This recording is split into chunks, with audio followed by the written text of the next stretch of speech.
Hello, guys, and welcome back to DPC Division 01 here, created by Epulze. I would like to remind you, by the way. I'm going to move in a second to do this. Oh, you have a death Sorry. note. Wow. Yeah, I do have a death note. That's not what I'm trying to do. Sorry. What an If you can see edgy here, kid. very,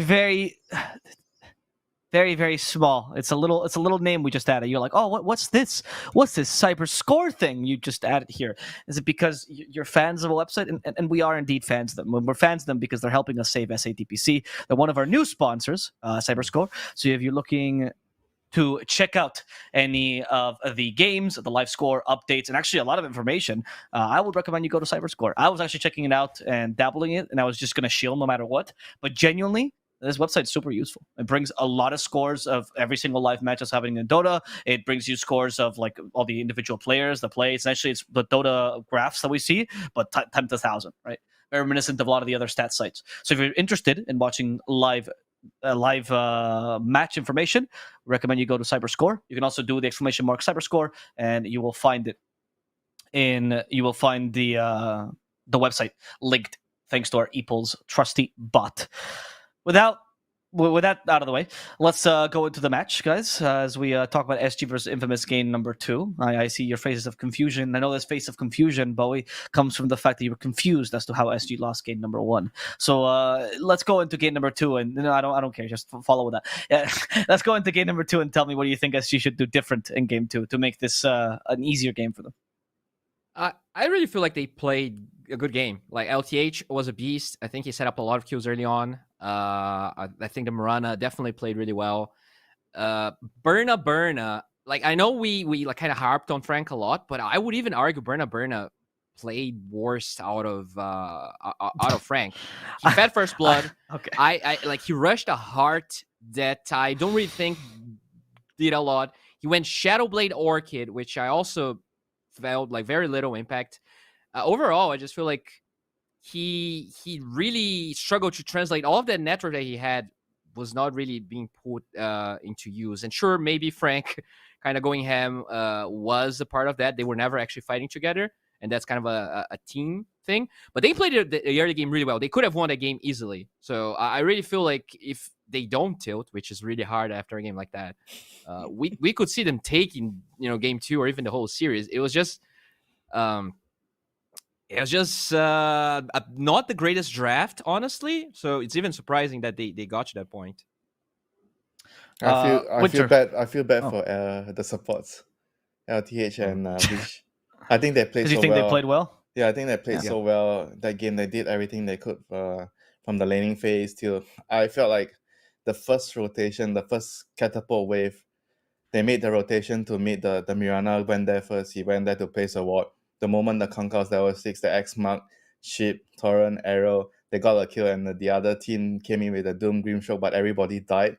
That actually changed a lot in the game. After the laning phase, the Necro felt like he didn't really know what he wanted to do after that. Then he TP'd top. I feel like that was kind of like a game-winning move from the two supports at the start. Okay. Yeah, sorry. Oh, go ahead. I just wanted to highlight that the Crystal Maid actually blocked 3 of the Dire camps. So the Doom had to struggle a lot. Like even though he actually got lucky and got the creep, they blocked 3 camps, one even with an observer ward. So they actually blocked the small camp in the Dire jungle, and then 2 other medium camps with sentries. So Doom actually had to buy a sentry to unblock one, and he actually got lucky. I really felt like they played around everything really nicely from the get-go. I mean, that tells you how broken Doom is. Yeah. Well, he did get really lucky, though, to be fair to Bowie's point. Like, it was like the first camp he got had the Mana Burn creep, right? Which is a little bit ridiculous. Though, the Satyr Mindstealer, one of the more common camps you can get because, there's 2 camps that include him, right? Which is the name of the Mana Burn creep, and I learned this just because of how broken it is. Satyr Mindstealer. And I've said that 3 times.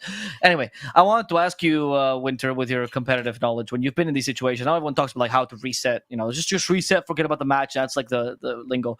Well, how does it feel when you're in that position? When you lose the first match, the first match shouldn't have been lost. Like, when you've been there, can you explain? Not to blame you, genuinely. Like, can you explain the mentality and like what goes through your mind, especially if you know that your teammates played worse than you? How do you deal with that? Very tough. You have to cast a spell, a Harry Potter spell, the one that makes you forget about everything. I can't remember the spell, so you just Sure. you forget what happened in the last game. It's difficult, but you just have to let it go. I think it's hardest on Obliviate is the name of this Obliviate. Thank you, Bowie. Obliviate. Yeah, it's hardest on the players that played really well, especially the CM. Right? Even the Conquer, I felt like he did a good job in the game, and I kind of like his itemizations as well. Mickey being into the Hex to kill the Juggernaut. Apart from those three, I think I can't say the same for the CK and the Night Stalker, but yeah, those three, they're gonna. So what have do you it do tougher. then? You just have to forget everything that happened in the first game. Let the coach deal with the draft and just play the second game like the first game didn't ever happen. Yeah. Okay. That's fair enough. Do you feel like you just said it's tougher for the 3 players that played better, in your opinion? Yeah, it's for sure. In your head, you feel like, I did my best, man. I did everything the coach asked me to do. I made all the correct rotations, catapult, wave, rune control. I stacked the freaking ancients. Okay, why did I still lose the game? I don't deserve this. Then you click report and mute the carry. Jesus Christ. Okay, I see. And what about the players that did perform poorly? Because they know, right? They're also aware of what happened. Is there no like? Yeah, it's kind of they tough. have to like battle. It's kind of tough for them, But it's tougher when they don't know. You think they know, but and the coach doesn't really want to. You can't talk about that in the between the first game and the second game. You can't go, Frank, come over here, and then you tell him blah blah blah. It doesn't help, It definitely doesn't help. All you can do is, let's try to play next game. Frank, what do you want to play next game? I'm not picking Night Stalker next game. That's it. That's what you say. Have you ever done that before? Where you're like, you don't get to play this again? That's the sign? That's the furthest I would go to tell, kind of like telling off the player, but in a Look, in Frank's defense, way.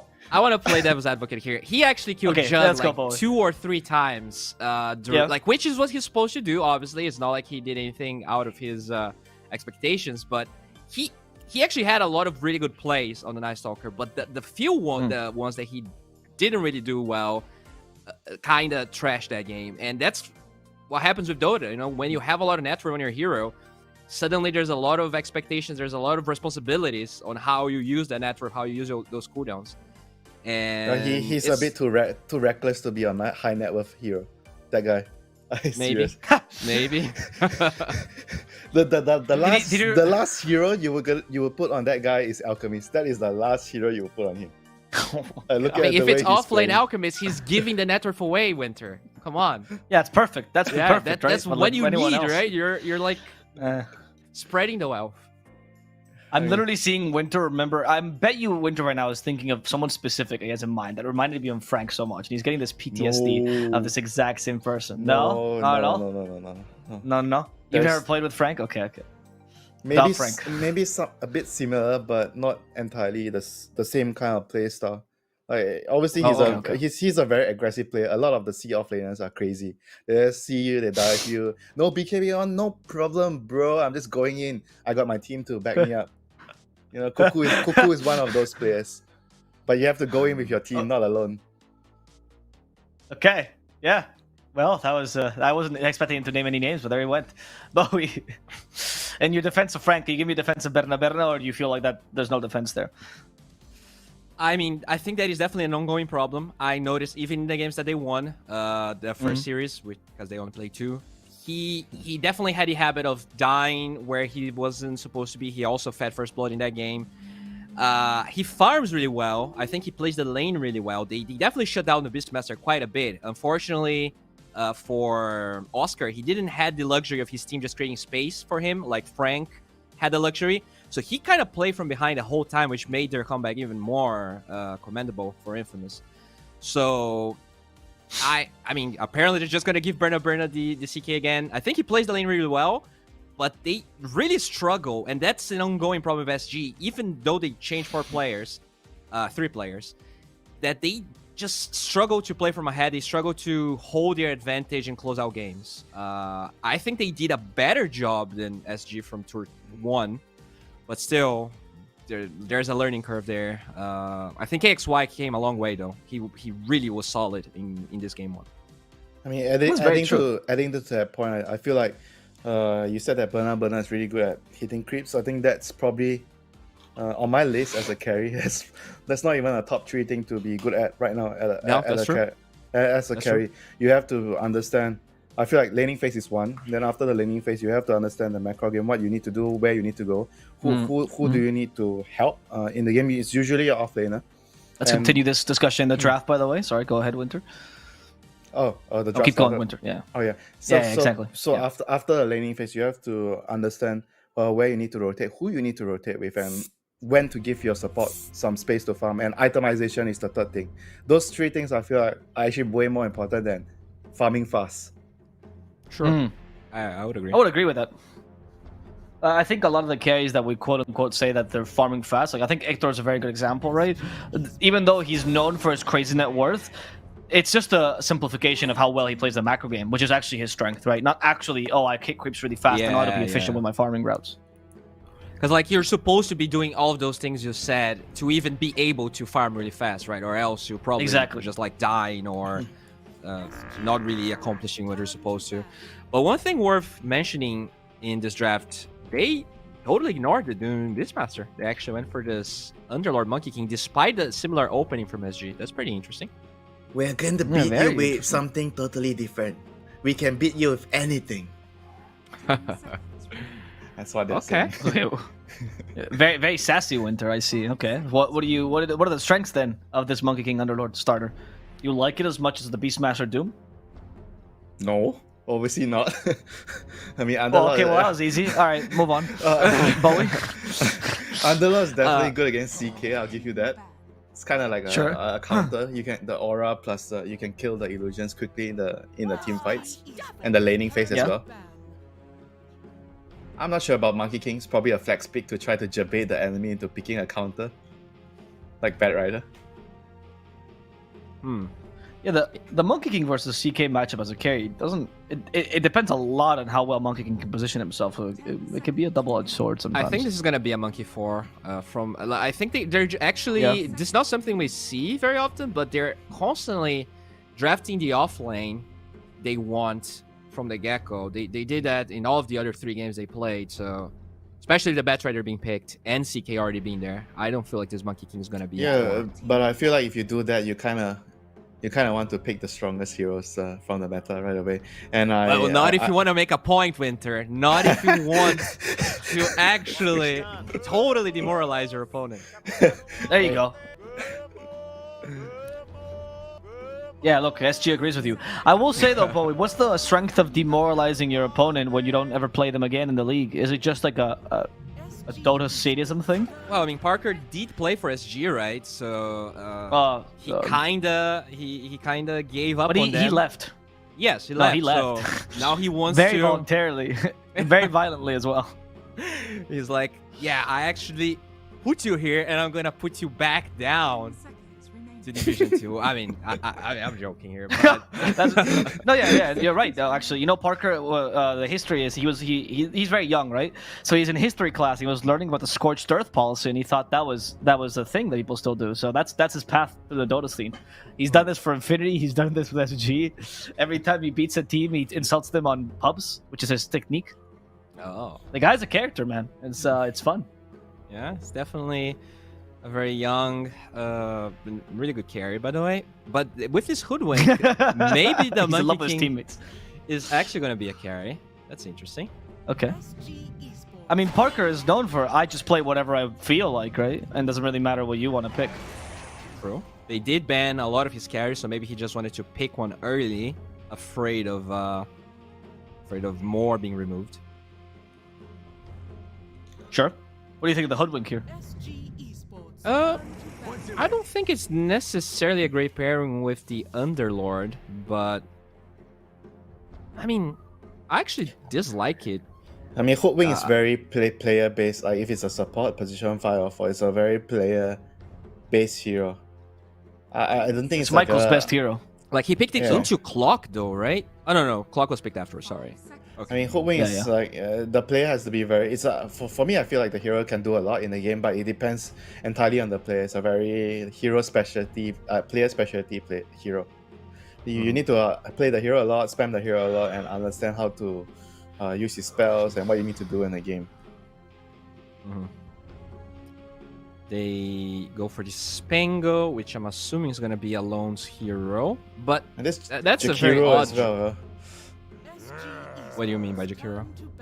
Yeah, pretty interesting. He support right now. Some players like to play him on the position 5 a lot more than others. Like his laning phase is really strong. He's obviously good if the Monkey King is a core, so you can catch him with your ultimate, and a good combo with the CK as well in the lane, and the clockwork in the team fights, like good synergy with the Ice Path follow up.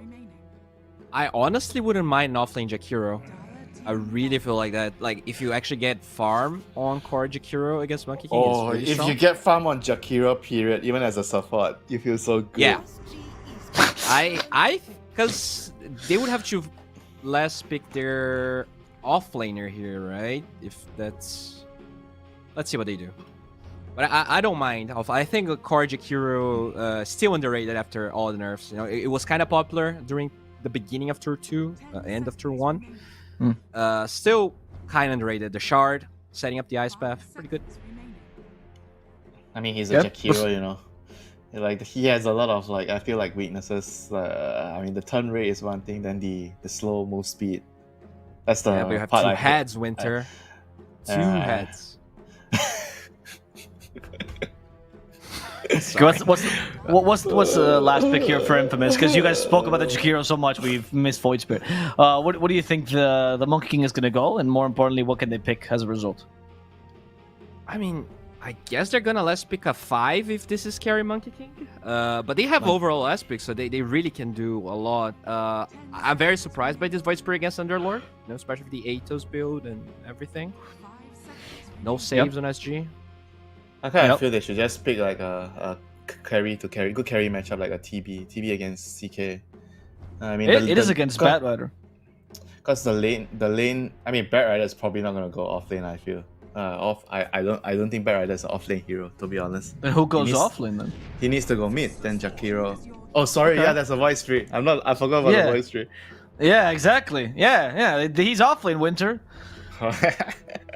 Okay, Void is good against Bat in the laning phase with the time dilation. I do agree with you though.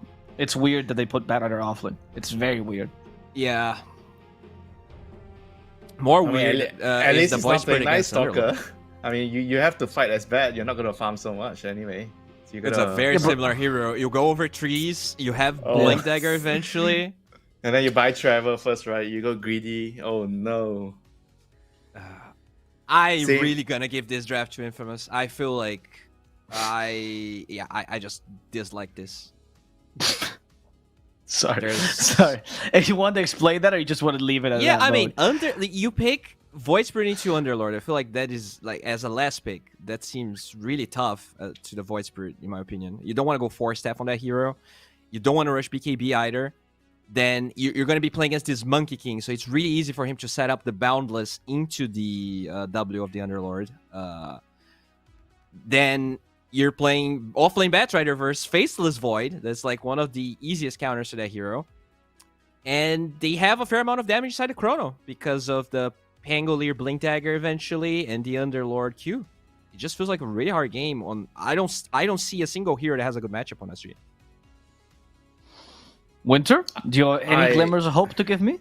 Yeah, I will be the glimmer of hope. I'll be the shining light, the rainbow after I'll say that even though we dislike whatever they're doing, but they're going to have a chance and they're going to bring us to a third game. I have faith. Okay. I love it. It was actually so bad he couldn't even come up with a fake reason. He just said whatever they're doing. He's a rainbow, Winter, apparently. It is Pride Month. Yeah, but this rainbow was like black and gray apparently. So we'll go into the game and see if SG and whatever they're doing will work out, or if Infamous will take game number 2 and thus force a 2-0 as we go over to our casting pair, Avo Plus and Lacoste. Thank you, Avo. Not much faith in this draft here for SG. Lacoste, do you see anything that the panel missed?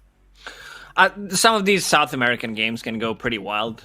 Looking at the drafts, like this is not something you usually see in other regions. Like the teams probably know each other better. We're on a new patch. Not too many changes. Like some of the heroes became much more valuable. Looking at what they got inside of SG, I'm not sure if that's enough to be able to like heal what Infamous has. Having this Underlord, I like this hero quite a lot. Just feels like forgotten. Okay, there's gonna be a fight. Yeah, Michael seems to be the target. He is the easiest to kill. Nice Firestorm though. And now, with the bound... Nope, Michael's just dead. Doesn't really matter. The slows are gonna at least catch Frank. Thanks to time dilation, they might be able to finish him off, and they will. Alone will take that kill. Affliction has been cut off his tree. That's not gonna matter too much for him, because he was gonna die regardless of the dual breath. Tries to avoid the kill spell damage. Unfortunately, he does not succeed at doing so. So in this really awkward initial engagement, it seems like SG gets the lead. They tried to stand inside the Firestorm, but they they left the poor squirrel alone. Like, she was caught inside the Kong's third Firestorm already. Wish got hit by a time dilation, but he didn't cast any spells this time, so he's to be fine. And now they all go back to their lanes after this chaos. I see we're ready for another game like last one, Lacoste. I'm excited. Yeah, it's gonna be fun. Yeah, these are my favorite type of the games. You can flame the players a little bit, nothing too hard. You don't know who's gonna win until the end. Entertaining, yes, that's for sure. You know, it's because chat also loves. You know, they like to drop a couple of keg W's, some question marks. What the hell was that, etc. Like Faceless Void shows up top lane with 13 magic wand charges already. That is wild. Let's talk about this because Paladin offlane is something we haven't seen in a while. Do you believe in this hero as an offlaner still? Bat? Yeah. I didn't. But then I saw South American teams playing it. I think it was mostly Beast Ghost. I believe Thunder Awaken played it one time during the major, and it looked really good. Like, they played it on a mid lane, but Beast Ghost, they made it work from the off lane. I think going for this like Tranquil Drums build and then getting a Blink Dagger to be able to pick people off, it can work. It's still okay, especially if you're playing against like Faceless Void and Monkey King. I like that Parker put points in time dilation because this spell destroys Batrider. Oh man, Monkey, he doesn't even have a stick. Like, he knew exactly what was gonna play against. Like, I think this Orb of Venom might have been a stick better.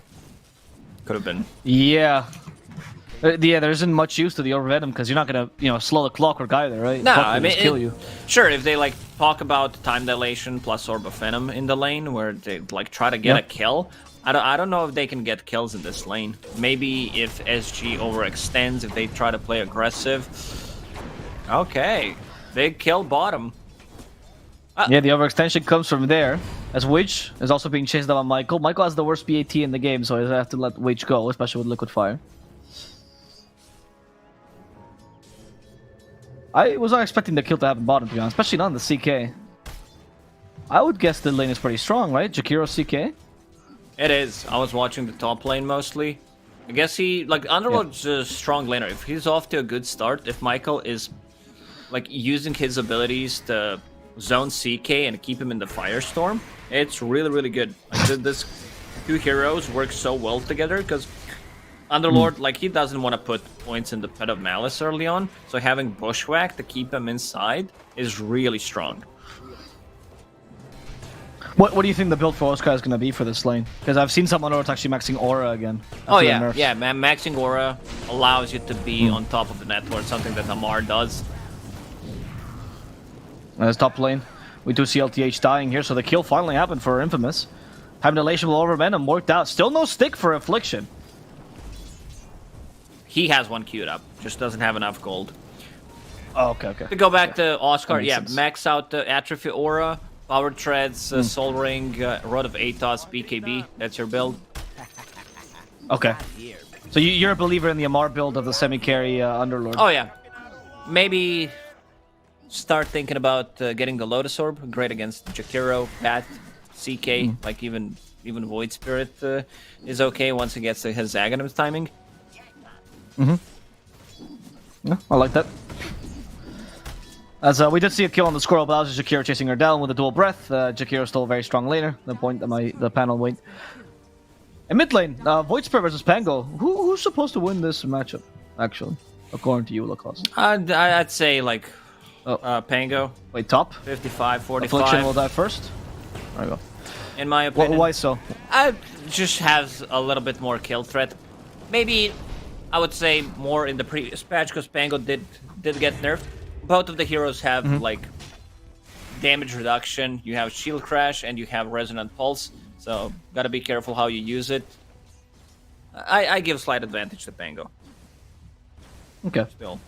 As we're watching this, there's been murder literally all over the map. Mostly the supports have been dying. Top lane, another attempt here as LTH. Playing with fire, or maybe that's Parker, we'll see. Parker is forced time walk away. It's gonna work out this time.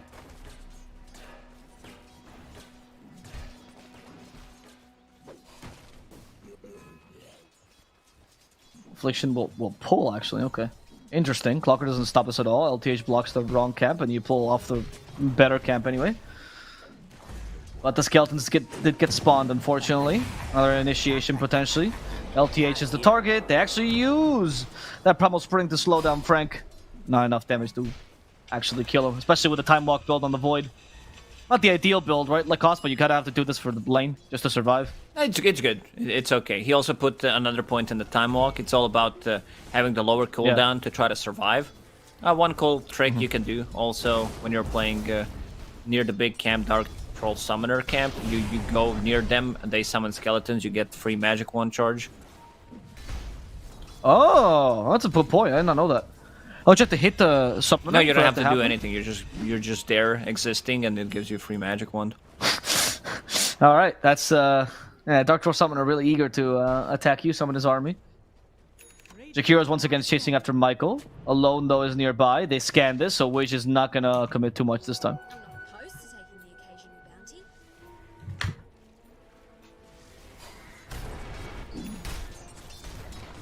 Rotation now happening. To be alone rotates first with the Rolling Thunder. The goal is to kill Berna. Frank in the top lane does die. Well, this is happening. They're actually going to continue fighting for LTH, but they decided against it. He's too far gone. Michael has to initiate. The bushwhack will hit. Well done, alone. Rolling Thunder in. Misses the first one. Bonks correctly, though. Now has nothing to bonk after. So he has to proceed to do this really awkward play under the tier 1 tower and waste the Rolling Thunder. They lose Oscar. Alone is now in trouble. And this gang turned into a nightmare it's a for 3-man shield crash. Alone does get a lot of resistance off this, but he might still die. The damage is really high here from SG. Has to kill Widge in the process, but Widge instead dances to the tune of Pango's death. Imagine trying to kill Jakiro. Like, this hero is, especially underneath the tower. Look at him. One branch has 900 HP level 4. It's pretty wild. The roll didn't connect, and we can see like some of the nerfs. Bangalore, extra 2 seconds on a shield crash really does hurt him a lot. Like 2 seconds might not.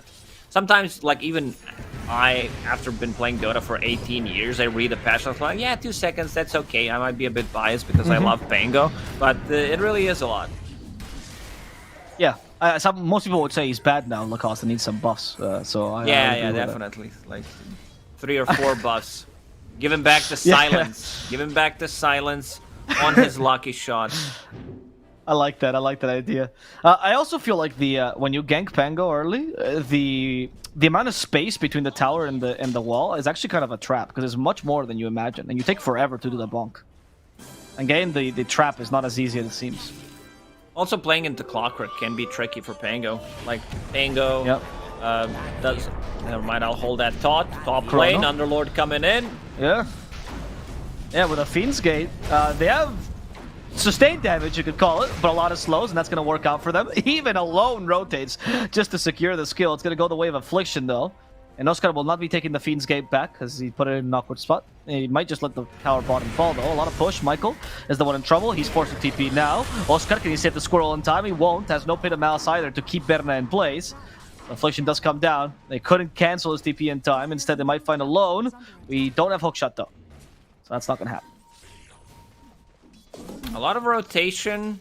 They do defend the tower, but get nothing in return. Like even Pango is top lane still. No one's on the mid lane. Like someone needs to be on the mid lane soaking up that experience and getting some gold.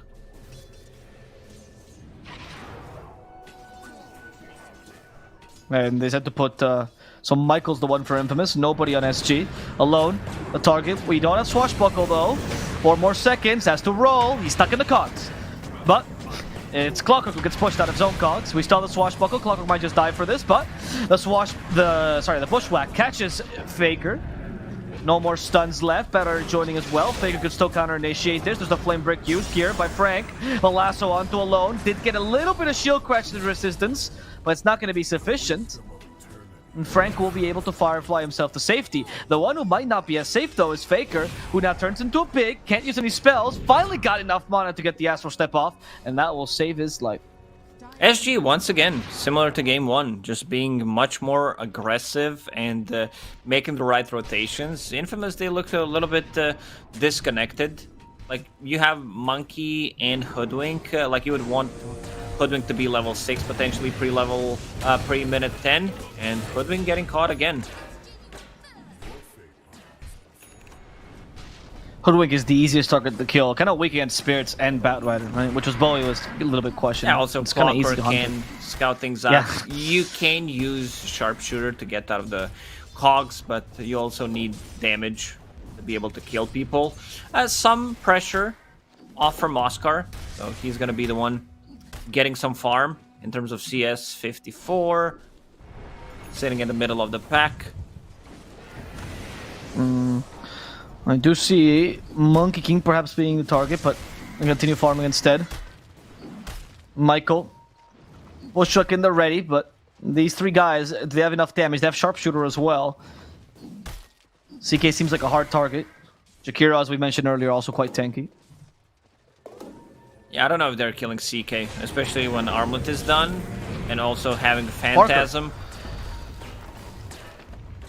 Oh, they're actually going to just push mid. To be honest, nobody on Infamous seems to be concerned about this. They're going for CK, though, down bottom. Berna uses the Phantasm there with 3 people and nobody to help him out. They know they can get this kill, and even Alone joining in thanks to the Fiend's Gate. However, Berna dies for a tower mid, and they will be able to trade at least for a tower down bottom. How worth it is this trade if you're Infamous? They brought an extra hero. I didn't think the Pango's gonna be there. I thought with these 3 they're gonna have a little bit What? Frank? time struggling Frank with the knows he can damage. fight this. Bushwhack used Firefly though from Frank is taking down Oscar, who has no magic resistance just yet.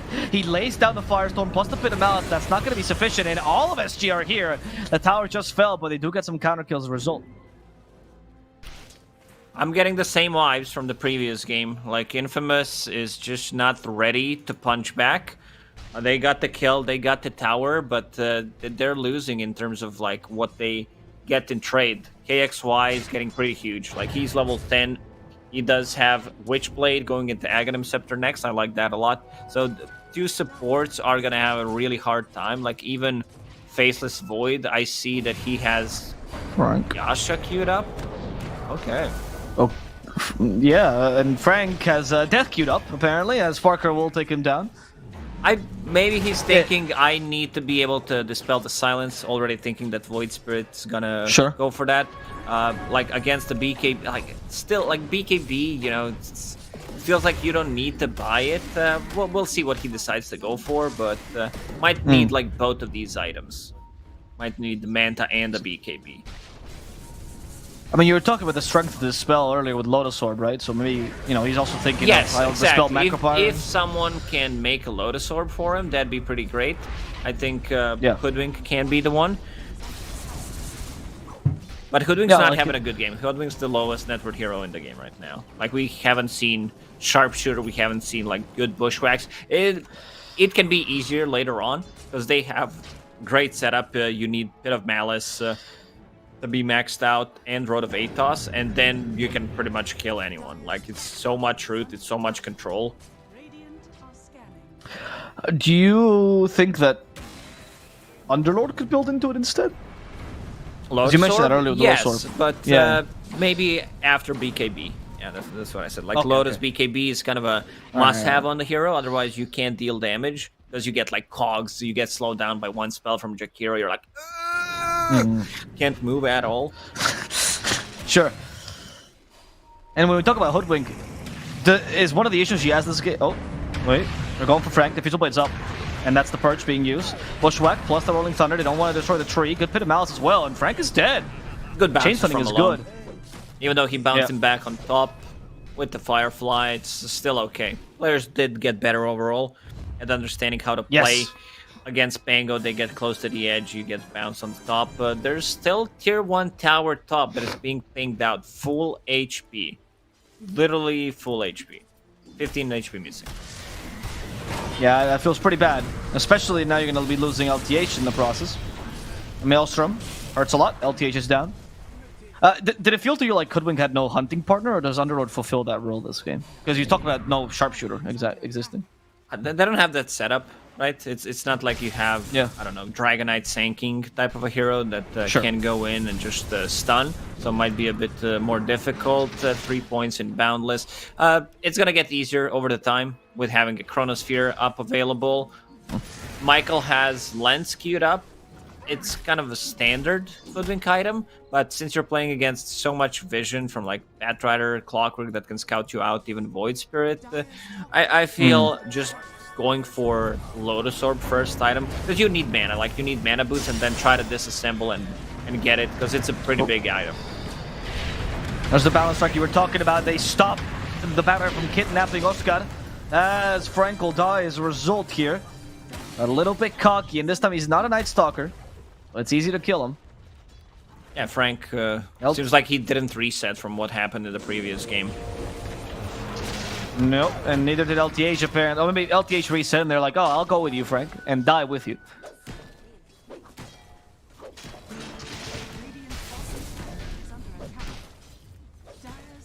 How do you... Can you force someone to reset when this happens? Can you force to play... Like, you give him a boring hero well, what, that like threaten him with a kick or what? Like, how do you...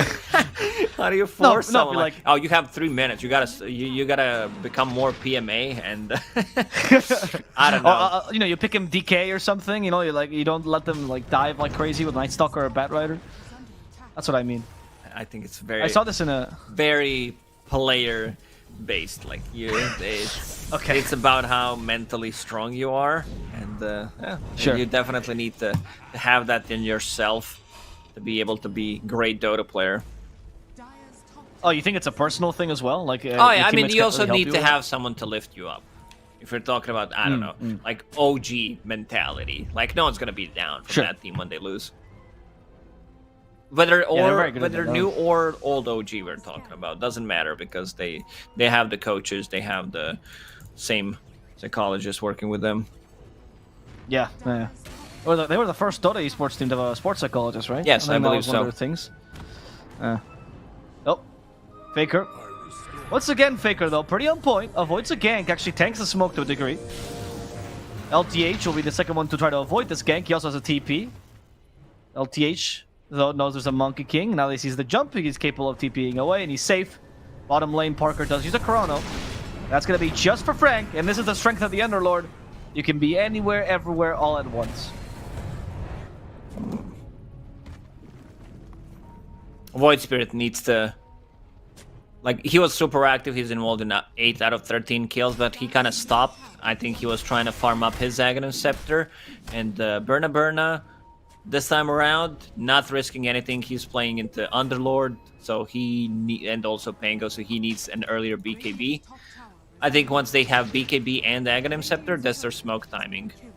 This is when they are gonna feel strong, try to get a kill, and also potentially go inside a pit and get the Roche. Monkey finishes off his Mage Slayer, big item. Like a lot of magical damage on their side. What do you think of this build on support Monkey King? Do you like him more than the Atos build we sometimes see with more initiation, or the Orchid as well? This is 5 Monkey, so... Oh, right, fair. Yeah. I mean, it's kind of like he's getting more farm. I think they realize that Monkey's gonna scale better because Hoodwink's not having a really good time. I think that was unexpected. They caught him in the cliff and he didn't have time walk in time. The counter initiation is here, but only 2 supports for now. Okay, they're inside of joining in, Rolling Thunder. They are, but Alone can't get in. Finally breaking through. LTH and Faker will both be rolled down.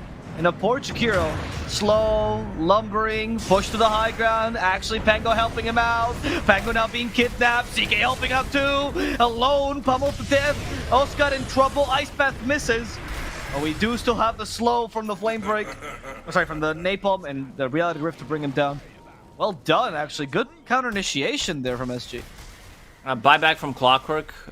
They catch Void. They manage to bring him down immediately. There is no chrono. Like, Faceless Void's going for extremely greedy item build. Looking at what he has, it's like he's skipping BKB completely for now. So he's not going to have BKB for at least 10 minutes if he decides to go with the items that he has queued up right now. And also buying this Hyperstone. This could be tricky. I can understand. Like, it's a great Mjolnir game. There's so many things that can proc it, like Batrider, Firefly, Jakiro, Alti, Clockwork, dealing with the CK illusions, but there is no save. Like, you're not playing with any kind of save, so you need to be protecting yourself, and having more stats just feels much better on the hero. Like, maybe if they found, I don't know, an apple, Epulze gift on Faceless Void, probably the best item you can find in terms of what it gives to you. Sure, because it's just about tanking the initial onslaught, and then you can answer. Yeah, fair enough. Yeah, I agree. It's a fairly greedy build. The way he's built it also is just entirely for farming. He's almost completing the Mjolnir though now. Oh, once again he get caught. There's the axe from Faker. And Faker is doing a number on them. The king of creating space is doing that once again. Second time they catch the Void here. Where does he farm, Lacoste? Is there anywhere safe for this Void? Yeah, this is the problem, like with this build right now, because you have Hyperstone. You also want to finish Mjolnir, so you need 500 gold for it. This is a type of build that can easily backfire, and we can already see why. Hook shot, ooh, in between. It's harder to get it in between than it is to hit someone, so it's just showing a skill there. KXY having a really good time on Void Spirit. Like, they managed to catch him once only, but yeah, these two silences are gonna hurt Faceless Void so much. He bought the book for himself as well. Look at the vision from Infamous. They have two like deep vision. This is when you want to play aggressive, like because they don't have any defensive wards right now. I do feel like the like Faker that you're hyping up has been the star player from both games. I think his Kunkka last game was also really solid. With a Scythe of Vice build as well. I mean, 1 or 2 mistakes, sure, in team fights, but he's been their stone. Their bedrock. Yeah, he's been solid, yeah. No complaints? Unlike some others. Yeah. The Infamous will take down Clockwork though, and now they take the scouting out. You get to go for the Roche. A little bit of minus armor on the Pango. Huge saving grace to Parker though. He's finally getting some space to farm, and he'll... Well, what is the Parker you feel is strong enough? Like, what's the point of inflection? You think it's the BKB after the Manta? He's swapping things around. Yeah, he understands, like, this Manta style is still not gonna protect him. Good bounces from Alone. Yeah, very good. Oh, Alone, that roll-up will last 2.5 seconds now, which means they can catch it with the Aether Remnant from behind. A Chrono is used to kill off Frank, and they do trade off laner for mid laner for now. Monkey King, though, in his pit, extra armor will not help him out, and the Roche seems to be going the way of SG at this rate. Alone has no more rolls. And use the Pit of Malice plus the Rod of Athos to keep this Void Spirit at bay. Swashbuckle's not available. Alone goes ring around the Rosie and wins. As Oscar tries to Fiend's Gate himself to safety, but he didn't accomplish it. What the hell is going on? There's so many buybacks. They were leaving Roshan at the half HP. CK? Bushwhack. Yeah, Alone though will die in the middle of this. There's the 3-man stun stun. From the Monkey King.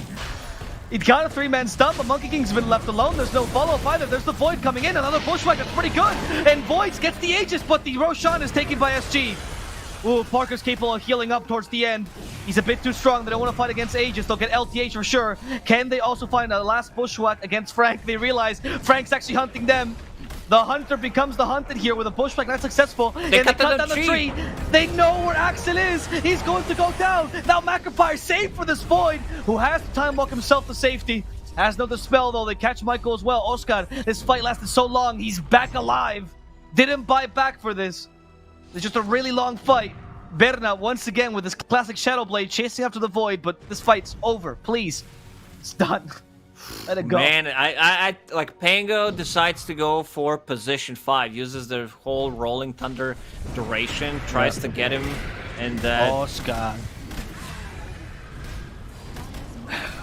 And Parker's farming right next to him as well. Well, why? Go. Okay. I feel like there's a lot of whys in this game, like, because they, like, you wanna save that roll for a fight inside the pit. Like, it's your best tool. You're playing into, like, no BKBs yet. There is not, I mean, sure, but there is one on CK, but he kind of wasted it. So, a lot of questions, Avo. A lot of questions. They still snatch it. Like, Parker did a good job going in. But yeah, a lot of weird decision making overall. Berna having a much better game on CK than the previous one. Yeah, it's true.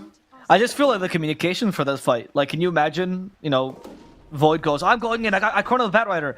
And then Pango goes, oh, I'm controlling the Jakiro, we're all good. They can't initiate They're you. also Jakiro... split.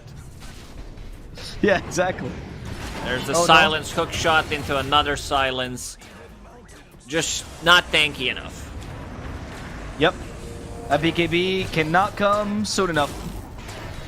Affliction wants to die with his carry. That's what a 5 should always do.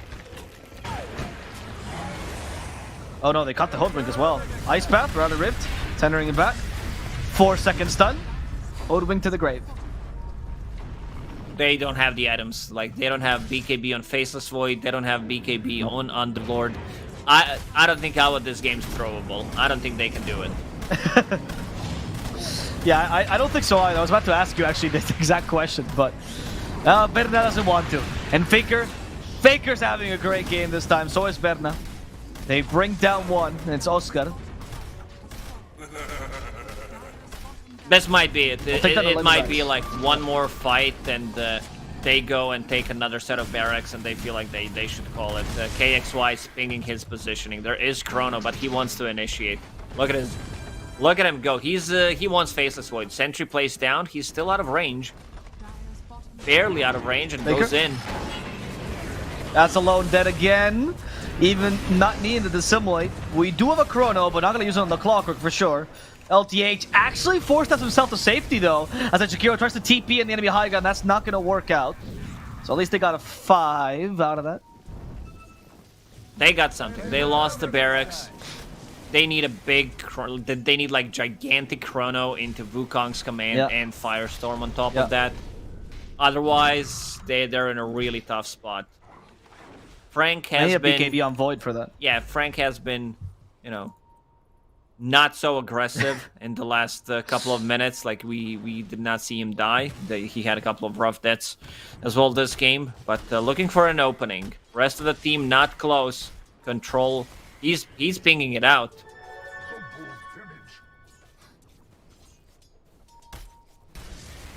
Yep. They don't want to throw like last one. They've actually reset somewhat here. Affliction. Oh. They broke his tree and they also lassoed him. Oh no, they actually did not break his tree. They just lassoed him. Frank very careful, respecting nature but not monkeys. Gotta be careful about it. We're not the only living things on this planet. Yes. Thank you for the reminder. Yeah, we turn this into a lesson. Thanks, Dad. Yeah, Lacoste Attenborough here, telling us about the importance of the species. Dad and bra, yeah, just like an old. Yeah, that's good. That's good. Every single time I joke. read something like, oh no, every article, anything related to David Attenborough, I'm like, no, he didn't. No, he didn't die. But yeah, he's still alive. Oh yeah, and he's. That is actually all of UK as well. When I lived there, they all talk about it. If he ever dies, it's National Mourning Day. It will be for sure. He contributed so much for people to guy, learn and also how to preserve nature. Monkey King going in. There's the bushwhack onto the Clockwork, who was flying, but unfortunately cannot fly out of his own cogs. Great Ice Path though, with the Macropire to boot. And Affliction might be paying for his sins here. Frank's like, guys, I'm not initiating without you. All right, I'm respecting you guys this time. Affliction will be killed by a Liquid Fire. And a beautiful Ice Pack. Okay, Wish, a true Jakiro player. Okay. Like right now they're really crumbling. They know if they misuse the Chronosphere, they're just gonna straight up lose. Waiting for a BKB timing. Underlord, he's struggling. Like he doesn't have an item. Like he has Road of Atos. That's it. 30-minute game.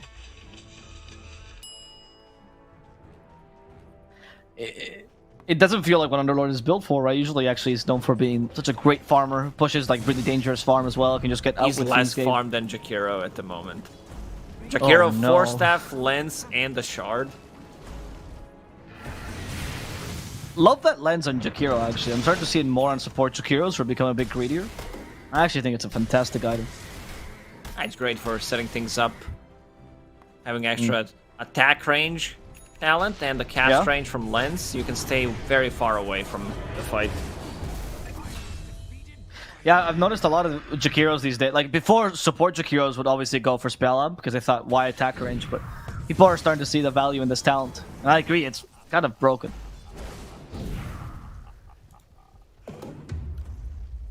SG protecting Roshan, waiting until Roshan potentially spawns, having the high ground vision. This ward near the enemy triangle gave them three kills, I believe, already. Yep. And whole map belongs to them. Like, look how split they are. They have Frank potentially like going for a pickoff, and everyone else is farming. If it wasn't because this reminded me so much of last game Lacoste, I'd be very confident. Oscar. Once you get caught. And Frank activates the BKB just to finish off Oscar. Much easier to go for these solo plays when the enemy team is also solo. Alone wanted to punish Frank, but he realizes this time he's playing with his team. He has mellowed out a lot in this mid game. Having a much better time. He's controlling himself. Doesn't go alone. Instead playing with the team. Yep. He just misunderstood the instructions, Lacoste. It's like, oh, I was supposed to go on alone. Oh, yeah, not alone. Okay. Game too much easier for SG. Alone is thinking of the Rolling Thunder. We have BKB on Void, by the way, but Berna scouted him. So, do not break the trees around Michael, or he will be revealed here. Be really careful, Parker. He's setting up an escape route, actually, for himself, just in case. Ice Path catches him. We can do the Chaos Bolt. It hit him, actually. Oh, that was so weird. It hit him right as he activated the BKB. What? He didn't. No, that was not his. Oh, never mind. That was my bad. that was so weird. I thought, how's that possible? Okay, well, he's dead. Also, CK's Mindbreaker helped a lot, like, because he used Reality Rift into the stun, silenced him. Hoodwink. Yep. Ooh. Hoodwink. BKB's available. Reality Rift. Hoodwink will die, and in fact, Faker is just creating chaos here in the middle of this enemy base. Oscar trying to fight around his Pit of Malice, but everyone just ignores it. Affliction this time. I losing think it's his time hope. to call it. It is. They've taken down your whole team. I mean, Void didn't even get used to use his BKB this whole game. Yeah, you're right. Like, it comes down to itemization. On Faceless Void, he got shut down completely. Yep. Getting that Maelstrom is fine. Then getting like Yasha. It's risky. Then trying to get the full Mjolnir. Like in between, you're gonna need, because KXY had an amazing game, and you know that he's gonna get the Aghanim Scepter. They just call it. Yep. One last chrono for the boys. They got the BKB out just to celebrate. But Frank comes here to teach his Void a lesson as the GG gets called. SG will win game number 2. Honestly, we just saw game number 1, but what should have happened, right? This is the good ending. If SG played as disciplined as in game 2, this could have been an easy 2-0, because they just look better at the early stages of the game, and how they execute what they draft for themselves looks slightly better. Infamous did, like, I feel like Infamous's decision making, smoke usage is much better in the mid-late game than the SG, but SG this time around, like, they didn't make mistakes. Like, they kind of just wanted to play more organized. In terms of like how Frank played and also Berna. I think we gotta give credit to, like we talked about KXY, because he had an amazing game on Void Spirit. Him and the LTH playing together, hunting down Parker, completely shutting him down. Vidge also on Jakiro, 4-2 and 20 score as a position 5. He did a lot. Yeah, I think Winter mentioned it, right? If you play Jakiro, you're a special kind of, like a very player preference kind of hero, and I think it showed exactly what that was. I mean, his ice bats were ludicrous this whole game. Yeah. What a game by Widge. Well, with this game number 2, this means we get a game number 3 for sure between SG-Esports and Infamous. And I, for one, I'm really excited to know what's going to happen in that game 3. And for that, we have to speed this up. So we're going to go to our panel and see what they have to say about game number 2.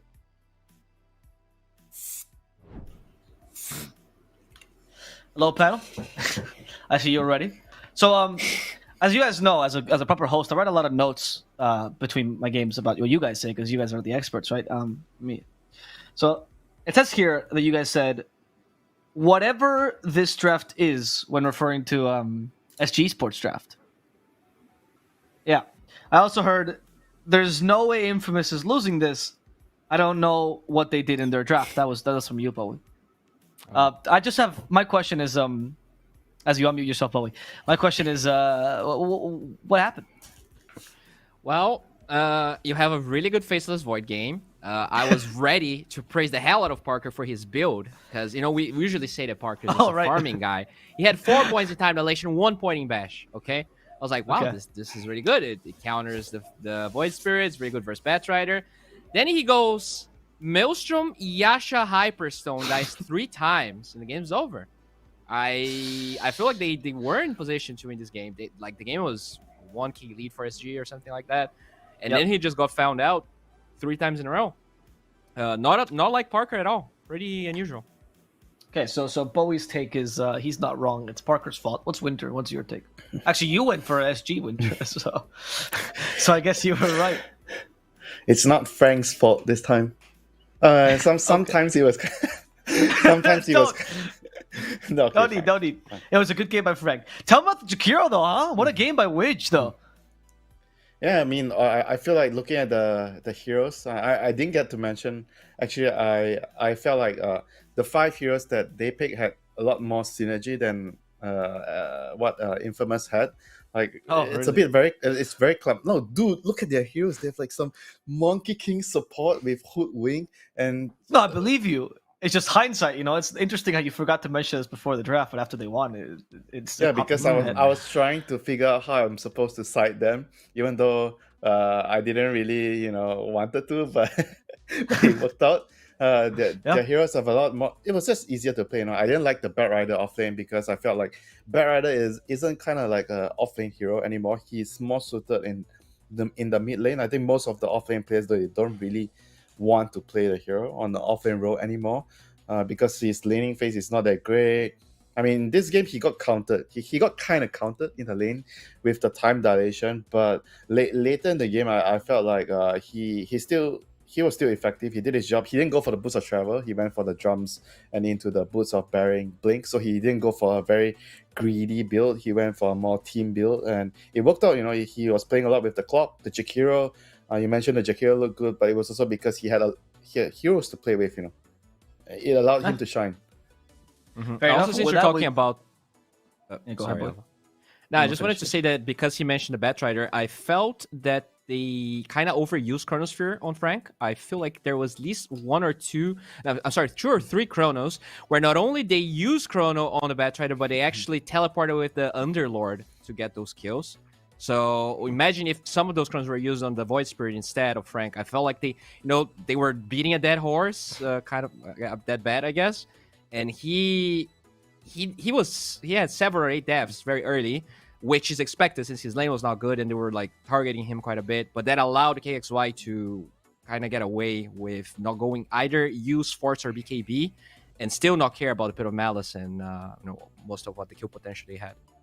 I mean, that also comes down to synergy, right? The Chrono if you look at that draft, okay, he drops the chrono. Who's gonna do damage? The Pango's not gonna roll into the ball. The other two supports, they're not gonna do much in the chrono. It's just basically the Firestone. That's why I felt like it came down to the synergy. Their draft, yeah, the Void counters the bat. He can survive the lane, but it doesn't fit their overall lineup and how they want to play the game. I think not only could you talk about the synergy for SG-Esports in the terms of the draft, but you can also talk about their synergy in terms of players, which has been recovered. The psychology looked really good in game number 2, and this bodes well for game number 3, which we're going to see shortly as we take a small break, waiting for SG-Esports' infamous game 3 to begin.